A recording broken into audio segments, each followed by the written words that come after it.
युतीची घोषणा होतीये. तुम्ही हा व्हिडिओ पाहत असाल तेव्हा ती झालेली सुद्धा असेल. 2 ठाकरे एकत्र आले, ठाकरे ब्रँड एक झाला, दोघा भावांचा जागा वाटप ठरलं, अशा बातम्या तुमच्यापर्यंत पोहोचत असतील. पण त्याचसोबत आम्हाला या भावांचं आव्हानच वाटत नाही, 2 बुडणारे लोक एक झालेत, असं सुद्धा भाजपचे नेते म्हणताना दिसतील. पण खरंच असं असेल का? त्यासाठी काही वर्ष मागे जाऊयात. एकनाथ शिंदे यांनी बंड केलं होतं. लोकसभेची पहिलीच निवडणूक होती आणि शिवसेनेचा मतदार एकनाथ शिंदे यांच्या सोबत आलाय का हे भाजप चाचपडून पाहत होती. एकनाथ शिंदे मुख्यमंत्री होते, त्यांचं महत्त्व चांगलंच वाढलं होतं. नरेंद्र मोदींनी नकली शिवसेना असा उद्धव ठाकरेंच्या गटाचा उल्लेख केला होता. तरीसुद्धा भाजपने मोदींची मुंबईतली सभा ही भाजप एकनाथ शिंदे यांच्या नावावर घेतली नाही. भाजपला ती घ्यावी लागली होती राज ठाकरेंच्या नावावर. बिनशर्त पाठिंबा दिल्यानं राज ठाकरे टीकेचे धनी झाले होते खरे, तरीसुद्धा भाजपला शिवसेना, मुंबई आणि मराठी माणूस आपल्याकडे खेचून घेण्यासाठी अखेर एक ठाकरेच लागले होते. त्यामुळेच 2 भावांची ही युती जागा वाटपातच संपुष्टात येईल असे अंदाज भाजप बांधत होती. पण 2 भाऊ जागा वाटपातनं पार झाले आणि भाजपची यंत्रणा सक्रिय झाली. ठाकरेंचं आव्हानच नाहीये असं म्हणून निवडणुकीच्या मैदानात ठाकरे ब्रँड डाऊन ठेवण्याचा प्रयत्न करू लागली. पण खरंच असं आहे का? 2 भावांचा लोड भाजपला का घ्यायला हवा? या 2 भावांच्या युतीला हलक्यात घेतलं तर लोकसभेसारखा निकाल भाजपच्या पदरी का पडू शकतो? समजून घेऊयात आजच्या या व्हिडिओतनं. नमस्कार, मी नेहा आणि तुम्ही बघताय सत्यदर्शन न्यूज. या 2 भावांच्या जोडीला हलक्यात घेऊन चालणार नाही असं म्हणण्याचं पहिलं कारण म्हणजे ठाकरे ब्रँडसोबत असणारं भावनिक नातं. बाळासाहेब ठाकरेंचा प्रभाव हा फक्त मराठी माणसांवर होता, फक्त हिंदुत्ववादी मतांवर होता, अशी गणितं सर्वसाधारणपणे मांडली जातात. वरवर हे खरं वाटतं, पण प्रत्यक्षात वस्तुस्थिती मात्र वेगळी दिसते. बाळासाहेब ठाकरेंचं राजकारण हे प्रत्यक्षात सर्वसमावेशक होतं. आज मराठी माणसांची टक्केवारी सांगून किती टक्के मराठी मुंबईत उरलेला आहे, त्यापैकी किती मराठी मतं शिवसेनेला मिळतील असा प्रतिवाद ठाकरे ब्रँड किती महत्त्वाचा ठरणार यासाठी दिला जातो. पण याच टक्केवारीचा विचार करायचा तर एकहाती इतका काळ फक्त मराठी माणसांच्या जोरावर शिवसेनेला सत्तेत राहता आलं नसतं. बाळासाहेब ठाकरेंचं राजकारण हे ग्राउंडवरती सर्वसमावेशक असायचं. पर्यायानं 3 पिढ्यांचा मुंबईकर, मग तो कुठल्याही जातीचा, धर्माचा किंवा प्रांताचा असू देत, त्याच्या मनावर बाळासाहेब ठाकरेंचं गारुडं होतं. त्यामुळे ठाकरे ब्रँड फक्त मराठी माणसांपुरता मर्यादित आहे असं म्हणणं चुकीचं ठरतं.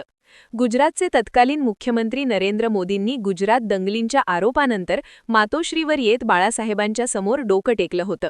सांगायचा मुद्दा इतकाच आहे की इतर राज्यातल्या मुख्यमंत्र्यांना आपल्या हिंदुत्ववादी भूमिकेसाठी बाळासाहेबांच्या व्हॅलिडेशनची गरज भासली होती. 3 पिढ्यांच्या 4 पिढ्यांच्या राजकारणावर असणारा हा प्रभाव फार मोठा आहे. राज आणि उद्धव वेगळे झाल्यानंतर मात्र या मतांची विभागणी झाली. राज ठाकरे सातत्यानं पराभूत होत असल्याने त्यांच्यावरती टीका होते. तरीसुद्धा मुंबईच्या प्रत्येक वॉर्डातनं मतांची एक टक्केवारी राज ठाकरेंच्या मागे सातत्यानं आणि कुठल्याही वाऱ्यात उभी राहिलेली दिसते. ही मतं जिंकण्यासाठी कमी असली तरी कोणत्याही स्थितीत ही मतं राज ठाकरेंना कशी काय मिळतात याचा विचार करायला हवा. अर्थात यामागे ठाकरे ब्रँड महत्त्वाचा आहे. सौतास उभा करून इतकी वर्ष विरोधात राहून एकनाथ शिंदे अशा प्रकारे प्रत्येक वॉर्डातनं सत्तेविना मतांचा 1% मिळू शकले असते का, हा विचार केला तरी ठाकरे ब्रँडचं महत्त्व लक्षात येऊ शकतं. अर्थात ठाकरे ब्रँडसोबत फक्त मराठी माणसं जोडली गेली आहेत असं म्हणणं चुकीचं ठरू शकतं. याउलट 2 ते 3 पिढ्या ज्या खऱ्या मुंबईकर आहेत त्यांची भावनिक नाळ ठाकरेंसोबत जोडली गेलेली आहे आणि ते ठाकरेंना संपवून देत नाहीत. अर्थात यापूर्वीच्या अनेक इलेक्शन्समध्ये बाळासाहेबांसोबत सुद्धा या मतदारांनी टीका केलेली आहे. पण संपण्याची वेळ येते असं दिसतं की हे मतदार पुन्हा ठाकरेंना जिवंत करण्याच्या मागे लागतात. आता 2 भाऊ एकत्र असल्यामुळे ठाकरे ब्रँड पुनर्जीवित होताना दिसू शकतो आणि जी भाजपची प्रमुख अडचण ठरू शकते. 2 भावांच्या जोडीला हलक्यात घेऊन चालणार नाही असं म्हणण्याचं दुसरं कारण म्हणजे दोघांची कामाची पद्धत. राज ठाकरेंच्या भाषणांची, त्यांची एकूणच राजकारणाची तुलना बाळासाहेबांसोबत होत असते. राज ठाकरे हे शिवसेनेतनं दूर झाल्यानंतर शिवसेनेला बसलेला पहिला फटका. याच आक्रमक राजकारणाचा. उद्धव यांची मवाळ भूमिका आजचं मरण फक्त उद्यावर ढकलणारी होती. पण आक्रमक राजकारण, आक्रमक भाषणं हीच शिवसेनेची खरी ओळख. काही महिन्यांपूर्वी मराठी भाषेसाठी 2 भावांची जी एकत्रित सभा झाली त्यामध्ये राज ठाकरेंच्या भाषणाला शिट्ट्या आणि टाळ्या वाजवणारे ठाकरे गटाचे कार्यकर्ते जास्त होते. ठाकरे गटात माहोल करणारा माणूस आला, सभा जिवंत करणारा माणूस आला, असं मत तेव्हा राजकीय विश्लेषक व्यक्त करत होते. आता सुद्धा हेच घडताना दिसून येईल. राज ठाकरेंच्या भाषणाला टीआरपी जोरात असतो. राज ठाकरेंच्या भाषणाला गर्दी होते. पर्यायानं ज्या भाषेत जे सांगायचंय ते लोकांपर्यंत पोहोचवण्यासाठी राज ठाकरे पूरक ठरणार आहेत. दुसरीकडे कितीही आडवाआडवी केली तरी सगळी भाषणं माध्यमांना लाईव्ह करून फुल कव्हरेज द्यावंच लागणार आहे. त्याचं कारण सुद्धा फुल टीआरपीचं आहे. आता राज ठाकरेंचा मिसिंग पॉइंट काय होता, तर ग्राउंडवर नसलेलं संघटन. मनसे सातत्यानं विरोधात राहिल्याने पक्ष संघटना जवळपास संपुष्टात आली होती. इथे मात्र उद्धव ठाकरे गटाची मदत राज ठाकरेंना होताना दिसेल.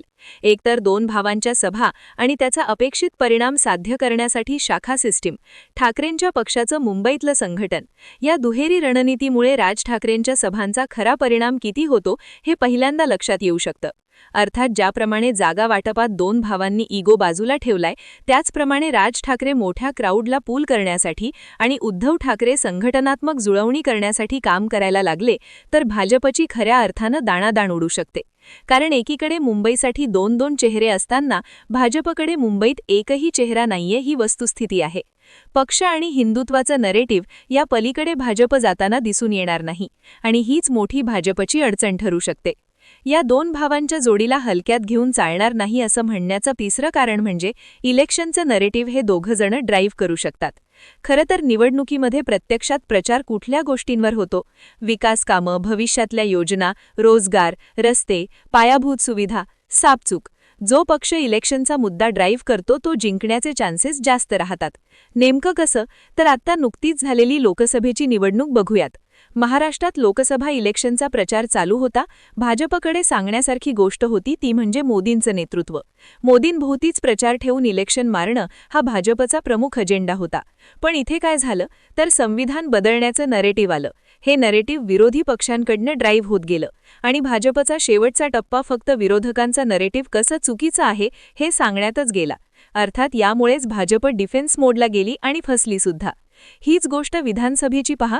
6 महिन्यांचा वेळ मिळून सुद्धा महाविकास आघाडीला लाडक्या बहिणींच्या फॅक्टरला काउंटर करणारा मुद्दाच मिळाला नाही. लाडकी बहीण कशी चुकीची आहे हे डिफेन्समध्ये महाविकास आघाडी गेली आणि पुरती फसली. सांगण्याचा मतितार्थ इतकाच आहे की इलेक्शनमध्ये विरोधी पक्षांच्या मुद्द्यांना जो उत्तर देत राहतो, जो डिफेन्स करत राहतो तो फसत जातो, असे इतिहास सांगतो. आता मुंबईत काय घडतंय ते पाहूयात. काही दिवसांपूर्वी उद्धव ठाकरे सत्तेत आले तर खान मुंबईचा महापौर होणार असं वक्तव्य भाजपच्या अमित साठमांनी केलं होतं. त्याला प्रतिउत्तर देण्याच्या नादात ठाकरे गट डिफेन्स मोडला गेला असता आणि आपण कसे मुस्लिम दर्जीने नाही आहोत हे पटवून देत बसला असता. पण ठाकरे गटाकडनं डाव टाकला गेला तो मराठी महापौर पदाचा. भाजप सत्तेत आली तर मराठी महापौर होणार का हा प्रश्न विचारला जाऊ लागला आणि भाजप डिफेन्स मोडमध्ये गेली. हो म्हणायचं तर अमराठी मतदार नाराज होतील, नाही म्हणायचं तर मराठी मतदारांसोबत पंगा होईल. या कात्रीमध्ये भाजप अडकली. अर्थात पहिलं नरेटिव्ह पूल करून कोण कोणाला प्रतिवाद करायला लावतं यावरती इलेक्शनची बरीच गणितं ठरतील. ठाकरेंना मुस्लिम दर्जिन्या राजकारणात अडकवण्याचं धोरण भाजपनं स्वीकारलंय, पण त्याचवेळी भाजप नेत्यांचे आणि मुस्लिम समाजाचे संबंध, आशिष शेलार यांचं मला आशिष कुरेशी म्हणा अशा आशयाचं वक्तव्य भाजपला अडचणीचं ठरणार आहे.